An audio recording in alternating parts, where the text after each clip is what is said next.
न भवन्तु समेनैव सकामाः सम्भवन्तु वै यद्धि वृत्ता हि लोकेषु त्रिष्वपि प्रथिता यथा।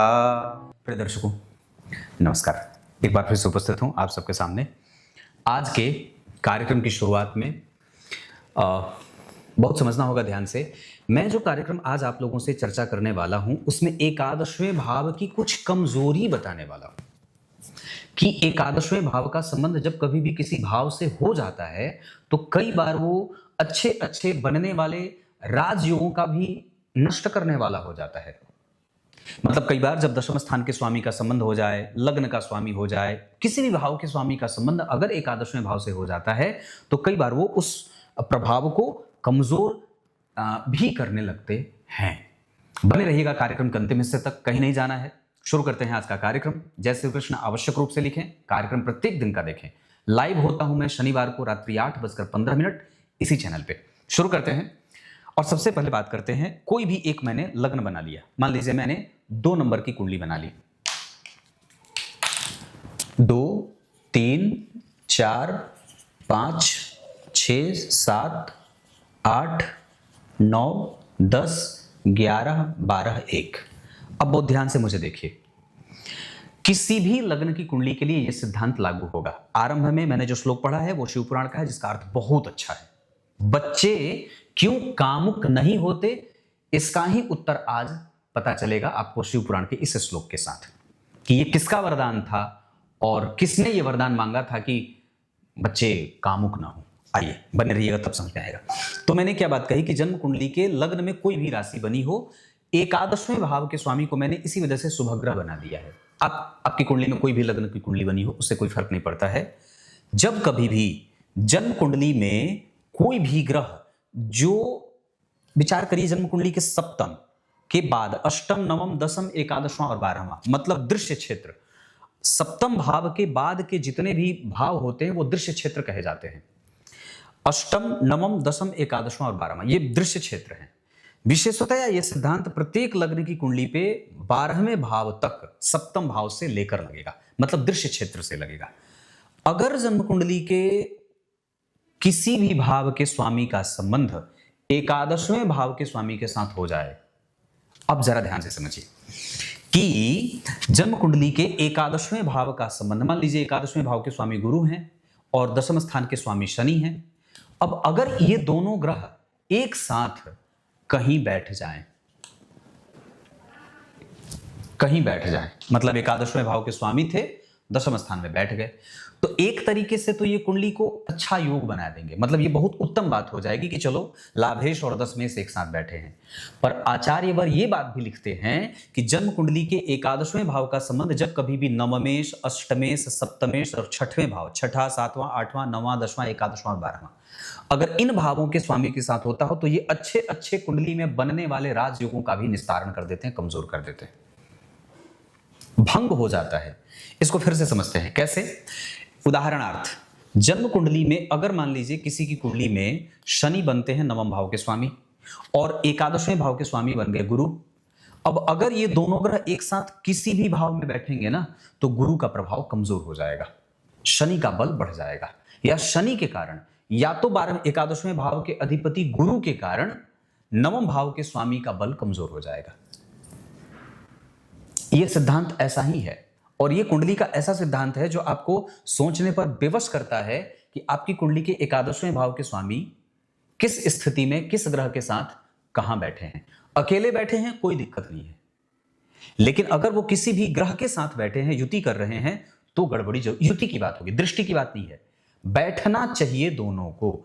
एक एकादशवें भाव के स्वामी मान लीजिए आपकी कुंडली में बुध बन गए, शुभ ग्रह हैं, एकादशवें भाव के स्वामी हैं, जन्म कुंडली में पंचम भाव में या चतुर्थ भाव में सूर्य के साथ बैठ गए, तो अब ये कहीं भी बैठेंगे तो सिर्फ एकादशवें भाव के स्वामी के साथ संपर्क हो जाने से वो भाव का स्वामी जो बैठा है कमजोर, वो कमजोर हो जाएगा, सूर्य यहां कमजोर हो जाएंगे। लग्न में ही क्यों ना बैठे हों, एक तरफा परिणाम उनका, जैसे एकादशवें भाव के स्वामी अगर बुध बनते हो मान लीजिए कुंडली में और लग्न में बैठे, तो व्यक्ति महत्वाकांक्षी जरूर होगा, एग्रेशन उसके पास रहेगा, है ना, इंपल्सिव होगा। लेकिन दूसरी तरफ यह पक्ष भी देखने को मिलेगा कि उसके परिणाम में कमजोरी भी देखने को मिलेगी। हो सकता है कि आपको थोड़ा डिले परिणाम मिले, ऐसा एक पक्ष और भी है जिसको समझते हैं। ये तो मैंने वृष लग्न की कुंडली पे बना दी। अब एक सिद्धांत और भी है, ये मैं आपको क्यों समझा रहा हूं, इसको समझना होगा। अभी मैं कल किसी की कुंडली देख रहा था, तो उन्होंने बात कही, उनकी कुंडली में यह सिद्धांत लागू था। मैंने उनको जब समझाया तो उन्होंने कहा, पंडित जी आपने इस पे कार्यक्रम नहीं बनाया है, ये सूत्र आप पहली बार बता रहे हैं। मान लीजिए किसी की कुंडली 1 नंबर की ही बनती है, 6, 7, 8, 9, 10, 11, 12। अब किसी की कुंडली में एकादशवें भाव के स्वामी शनि हो गए। यह सिद्धांत पापक और शुभक दोनों ही ग्रहों पे लागू होगा। एकादशवें भाव के स्वामी शनि और जन्म कुंडली के सप्तम भाव के स्वामी शुक्र हो गए। अगर ये दोनों ग्रह एक साथ किसी भी भाव में बैठ जाते हो, शुक्र और शनि, तो ये सप्तम भाव को दूषित करेंगे। सप्तम भाव को दूषित करेंगे या साथ ही साथ अब यहां जो शुक्र का मालव्य योग लगेगा और शनि का शश योग लगेगा, उसका प्रभाव इस लाभेश के कारण कमजोर हो जाएगा। उपचय भाव है, वृद्धि करता है, लेकिन पापी भाव भी है, इस वजह से यहां पे पाप प्रभाव ज्यादा मिलेगा। अब इसको थोड़ा और एक्सप्लोर करते हैं। अगर इसी एकादशवें भाव के स्वामी के साथ अगर शनि के साथ शुक्र बैठे हैं, इस पे मंगल की दृष्टि पड़ जाए या राहु की दृष्टि पड़ जाए, तो ये एग्रेशन और नेगेटिवनेस और भी ज्यादा बढ़ जाएगी। कुंडली का जो अध्ययन होता है वो ऐसे ही छोटे छोटे सिद्धांतों पर टिका रहता है। आपका अध्ययन इतना पक्का होना चाहिए और कैलकुलेशन इतना तगड़ा होना चाहिए कि कुंडली को देखते ही सारे फल प्रतिफल आपकी आंखों के सामने नाचते रहे कि एकादशवें भाव के स्वामी के संपर्क मात्र से शुक्र का प्रभाव कैसे कमजोर हो गया, उस पर मंगल और राहु जैसे पापक ग्रह की दृष्टि के कारण उनके प्रभावों में निगेटिविटी कैसे बढ़ गई। बात समझ में आ गई? तो कहने का अर्थ यहां था ये प्रिय दर्शकों कि इस सिद्धांत के तहत अगर आपकी कुंडली में ऐसी कोई भी युति बन रही है तो आपको फलादेश करने से पहले, चाहे वो अपनी ही कुंडली क्यों ना हो, थोड़ा विचार करना होगा। जल्दबाजीपन में बात बिगड़ जाएगी। एक बात और है, एकादशवें भाव के स्वामी जब कभी भी कुछ अन्य विशेष भावों में बैठ जाते हैं तो वो कब अच्छे परिणाम देने लगते हैं? अकेले जन्म कुंडली के चतुर्थ भाव में, जन्म कुंडली के लग्न में, अकेले की बात कर रहा हूं, किसी ग्रह की युति नहीं होनी चाहिए। एकादशवें भाव के स्वामी अगर सप्तम भाव में बैठ जाए या दशम में बैठ जाए या धन में बैठ जाए, तो ये अकेले अगर बैठ जाएंगे तो व्यक्ति की कुंडली के लिए महान राजयोगों से भी ज्यादा प्रतिफल देने वाले ग्रह बन जाते हैं। लेकिन अगर युति में बनेंगे तो उस भाव को, उस ग्रह के प्रभावों को कमजोर करेंगे ही करेंगे। ये बात याद रखिए। अब इसको जरा और समझते हैं, थोड़ा और एक्सप्लोर करता हूं।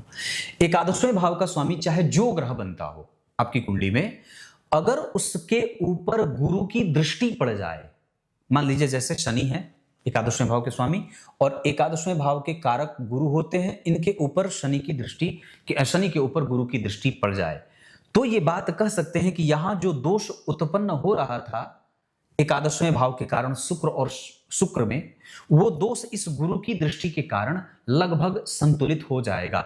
बना तो रहेगा फिर भी, पर संतुलन के साथ बना रहेगा। मतलब अब वो जो नेगेटिविटी बहुत ज्यादा हाइप करती थी वो थोड़ी कम हो जाएगी और गुरु की दृष्टि के कारण ये कमजोरी से उसके नेगेटिव परिणामों को जातक के जीवन में देने वाली होगी। मतलब शुभ ग्रह की दृष्टि होनी चाहिए एकादशवें भाव के अधिपति पर, एकादशवें भाव पर नहीं। क्योंकि समस्या किसके कारण उत्पन्न हो रही है? एकादशवें भाव के स्वामी से। एकादशवें भाव के स्वामी जहां बैठ रहे हैं, एकादशवें भाव में तो बात मैंने की नहीं, एकादशवें भाव में कोई भी ग्रह बैठा हो उस पर मैंने पूर्व में बहुत सारे कार्यक्रम बनाए हैं जिसमें यह बात कही थी कि एकादशवें भाव में अगर बहुत सारे ग्रह बैठे हों, उस पर शुभ ग्रह की दृष्टि हो, एकादशवें भाव में शनि मंगल राहु केतु कितनी ही खराब क्यों ना बैठे हों, फिर भी वो बली है, क्योंकि वहां पे पापक ग्रह का बैठना ही अपने आप में राजयोग बना देता है।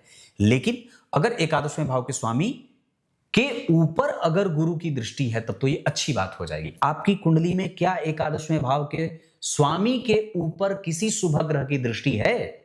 अगर है तो फिर यह दोष समाप्त हो जाएगा, लगभग संतुलित होकर के परिणाम देने वाला हो जाएगा। अब एक बात और करते हैं। कार्यक्रम के आरंभ में मैंने जो श्लोक पढ़ा था ये तो आप समझ गए होंगे कि और एक बता दूं, चलो एक और बता देता हूं। इसको ऐसे समझ लेते हैं। मान लीजिए एकादशवें भाव के स्वामी चंद्रमा बन गए, मैंने चंद्रमा को बना दिया। जब चंद्रमा यहां बनेंगे तो यहां पे 6 नंबर लिखेगा, यहां पे 5 नंबर लिखेगा। अब एकादशवें भाव के स्वामी चंद्रमा हो गए। अब ये भाव समझना होगा। अगर एकादशवें भाव के स्वामी चंद्रमा हैं या सूर्य हैं, चंद्रमा या सूर्य में से कोई भी ग्रह बनता है और अगर वो किसी भी ग्रह के साथ बैठेंगे, तब ये दोष जो होगा वो काफी संतुलित हो जाएगा। तब ये जातक के लिए लगभग अच्छे परिणामों की सूची में ये योग चला जाएगा। सूर्य और चंद्रमा को छोड़कर अगर कोई अन्य ग्रह, चाहे वो बुध गुरु शुक्र ही क्यों ना हो, शनि मंगल ही क्यों ना हो, सारे ग्रह अगर किसी अन्य ग्रह के साथ युति करेंगे तो दोष युक्त या भंग योग लगा देंगे, भंग हो जाएगा। लेकिन सूर्य और चंद्रमा के ऊपर ये दोष कमजोर या ना के बराबर लगेगा। मतलब अगर एकादशवें भाव के स्वामी सूर्य बनते हैं और अगर जन्म कुंडली में गुरु के साथ यहां सूर्य बैठे हैं तो ये युति दोष युक्त नहीं मानी जाएगी, क्योंकि सूर्य और चंद्रमा को एकादशवें भाव में होने का दोष नहीं लगेगा। ठीक उसी तरीके से जैसे अष्टम, छठे और 12वें भाव का सूर्य को दोष नहीं लगता। अब यहां पे एक बात और भी है जो समझनी होगी, राशि बनने का दोष नहीं लगता है, बैठने का दोष जरूर लगता है, थोड़ा बहुत तो जरूर प्रभावित होंगे। सूर्य और चंद्रमा अगर अष्टम भाव में बैठेंगे तो निश्चित रूप से जातक को स्वास्थ्य में, दिनचर्या में, माता से, पिता से, स्वभाव में, दैनिकीय चिंता को देने वाले होंगे। राशि बनने का दोष नहीं लगेगा। ठीक है, कोई बात नहीं, राशि बनी है। जैसे धनु लग्न की कुंडली के लिए अष्टमेश चंद्रमा होते हैं तो क्या फर्क पड़ता है, अगर वो किसी अच्छे ग्रह के साथ बैठे हैं तो संतुलित परिणाम करेंगे। लेकिन अगर अष्टम भाव में बैठे हैं तो निसंदेह जातक की चिंताओं को बढ़ाने वाले हो जाएंगे। हो सकता है कि माता की चिंताओं को बढ़ाने वाले हो जाए, हो सकता है कि व्यक्ति की दिनचर्या अच्छी न रहे। समझ में आ गई होगी बात कि अगर सूर्य और चंद्रमा की राशि बनी है और अगर वो किसी दूसरे ग्रह के साथ युति कर रहे हैं, तब ये सूत्र जो मैंने बताया वो संपूर्णतया सप्रेस नहीं करेगी, तब वो जातक की कुंडली के लिए परेशानी वाली बात नहीं होगी। इसके अतिरिक्त अगर कोई भी ग्रह होंगे तो परेशान कर सकते हैं। अब आइए कार्यक्रम के आरंभ में मैंने जो श्लोक पढ़ा था उसका अर्थ बता दूं। संध्या जो ब्रह्मादेव की पुत्री थी, हजारों वर्षों तक, कई चतुर्युग तक तपस्या करती हैं भगवान शिव की। उनकी तपस्या के लिए मंत्र देते हैं उनके ही भाई जो ब्रह्मा जी के पुत्र थे, वशिष्ठ जी, लेकिन वेश बदल कर देते हैं, क्योंकि ब्रह्मदेव ने कहा कि जाओ वशिष्ठ, तुम संध्या के पास जाओ, वो तपस्या कर तो रही है पर किसका, शिव जी की तपस्या करने के लिए उसे गुरु मंत्र देना, लेकिन इस वेश के साथ मत जाना, क्योंकि अगर तुम वशिष्ठ बनकर जाओगे तो तुम्हें वो अपना भाई मानती है, जो पहले तुम उसके प्रति कामासक्त हो गए थे। हजारों लाखों वर्षों की तपस्या के बाद भगवान शिव प्रसन्न होते हैं, संध्या देवी के सामने उपस्थित होते हैं, तब कहते हैं कि हे देवी वर मांगो। अब जरा सोचिए, संध्या देवी से प्रसन्न होकर के भगवान भोलेनाथ वर मांगने को कहते हैं। वर मांगने की जब बारी आती है तो संध्या देवी 2 से 3 वर मांगती हैं। पहला, हे परमात्मा, हे प्रभु, हे भोलेनाथ, अगर आप मुझ पर प्रसन्न हैं तो मुझे ये वर दीजिए कि धरती, आकाश और ब्रह्मांड के किसी भी कोने में पैदा हुआ कोई भी जातक जीव तुरंत ही काम के भाव को न जानने वाला हो, मतलब तुरंत ही वो काम के प्रभाव में न आए। इस वजह से ही 5 से 7, 10 साल तक के बच्चे जो होते हैं, अब आजकल तो खैर कलयुगी प्रभाव है, पर इस वजह से ही जन्म के साथ ही जो जन्मा जातक होता है उसके ऊपर काम का कोई प्रभाव नहीं होता है, उसके ऊपर कामदेव की बाण का कोई प्रभाव नहीं पड़ता है। दूसरा, उन्होंने कहा कि मैं दुनिया में इतनी प्रसिद्ध हो जाऊं जितनी कोई भी स्त्री प्रसिद्ध ना हुई हो, यह दूसरा वर उन्होंने मांगा। और तीसरा वर ये उन्होंने मांगा कि मेरा जो पति हो, जिससे मेरा विवाह हो, वो सिर्फ मेरे ही प्रति काम का भाव रखे, बाकी अन्य किसी भी स्त्री के प्रति उसके मन में कोई भी भाव न हो। अगर मेरे प्रति दूसरा कोई भी व्यक्ति काम का भाव रखेगा तो उसे नपुंसक होने का वरदान दो कि वो नपुंसक हो जाएगा। जो कोई भी मेरे प्रति काम के भाव से मुझे देखेगा वो नपुंसक हो जाए। हे भोलेनाथ, मुझे आप यही 3 वरदान दीजिए। पहला वरदान क्या मांगा कि दुनिया ब्रह्मांड में किसी भी कोने में कोई भी जीव या जातक, पुरुष स्त्री काम के भाव से तुरंत प्रभावित न हो। इसी वजह से जो जातक जन्मे होते हैं, बालक जन्मा होता है, बालिका जन्मी होती है, उसके ऊपर काम का कोई भी प्रभाव नहीं होता है। ये उन्हीं का वर प्राप्त है। हम मनुष्यों के ऊपर भी वो लागू होता है। कहाँ प्राप्त होता है, कहाँ होते हैं, काम का प्रभाव कहाँ होता है? बच्चा 5 साल तक का होता है तब तो उसे पुरुष और स्त्री के संबंधों की कोई बात ही जानकारी नहीं होती है। बात है कि नहीं है?